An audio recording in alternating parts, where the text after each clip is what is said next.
start with Newman. The majority of residents in this area want the lines for Riverside's transmission reliability project buried. Riverside Public Utilities estimates the cost at $500 million. How much would you be willing to increase your constituents' monthly utility bill in order to pay for the project?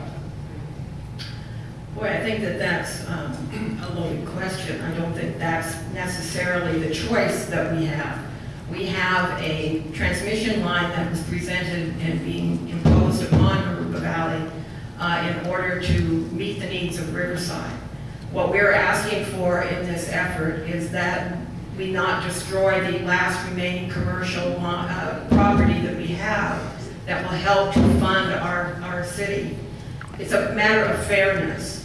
I think when we estimate, Riverside's estimate may be way off, because when we've also looked at it, and if you use public right-of-ways, which the city of Aruba Valley has offered, the cost per ratepayer will be very, very minimal.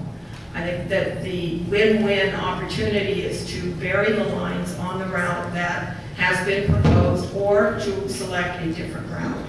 The neighbors of Riverside City shouldn't pay for the convenience of its neighbor. We've done our share over many, many years. Thank you. Mr. Linder? Quite simply, I don't believe that residents should pay for it. This is a process that's happening with between the stakeholders and the state of California in the Public Utilities Committee. And that's where it should be dealt with. And I agree, it should be done underground. There shouldn't be any. I think that the electrical company should be able to go underground with this. It just makes sense. Mr. Gardner?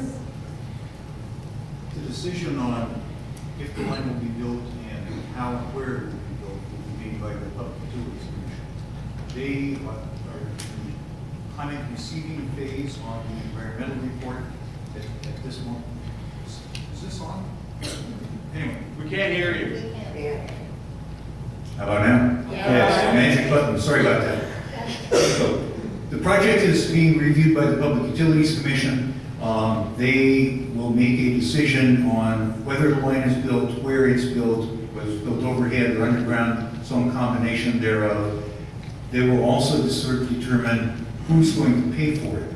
Ultimately, the Federal Energy Regulatory Commission will have to concur with who is going to pay, if it's anyone other than Edison customers and City of Riverside customers.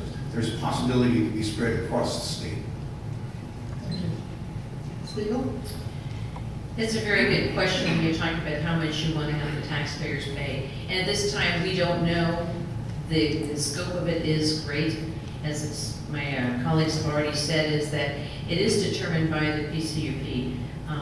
But it has to be what's fair for the communities involved, to make sure that if it's going to be going through an economic development area, that is going to be harmful. And we have to make sure that the communities are not harmed. And that is the most important over the money, because the long-time effects is greater than the actual effect of that, because it will be spread over the entire area.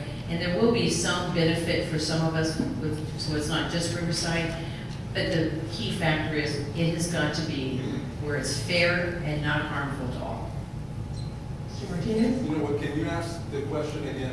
And the reason I'm asking is because so you can see who answers the question and who dances around it. So just ask it once again. Okay. Appreciate it. The majority of residents in this area want the lines for Riverside's transmission reliability project buried. Riverside Public Utilities estimate the cost at $500 million. How much would you be willing to increase your constituents' monthly utility bill in order to pay for the project? You know, I couldn't give you a number. I'd be lying if I said X amount of dollars. It's kind of a trick question. All I can do is give you the short story and be honest with you. That takes the professionals to crunch some numbers. One thing I do tell you, I do agree with putting it underground. And money should not be an issue. At the end of the day, it comes down to the money. Having been a planning commissioner, that shouldn't be an issue. Should do the best thing for the community as a whole, what's safe for the community. would be a seamless project without interrupting the quality of life for folks. So there's a lot of factors there that needs to be taken into consideration, but underground pipeline, it takes more money, but you know what? Creates pipeline jobs. I've laid underground pipeline, creates a lot of jobs, a lot of opportunity, stimulates the economy. So money shouldn't be an issue at the end of the day, but the technicians would come up with numbers and do what's fair and let you know about it before anyone tries to force it down your throat.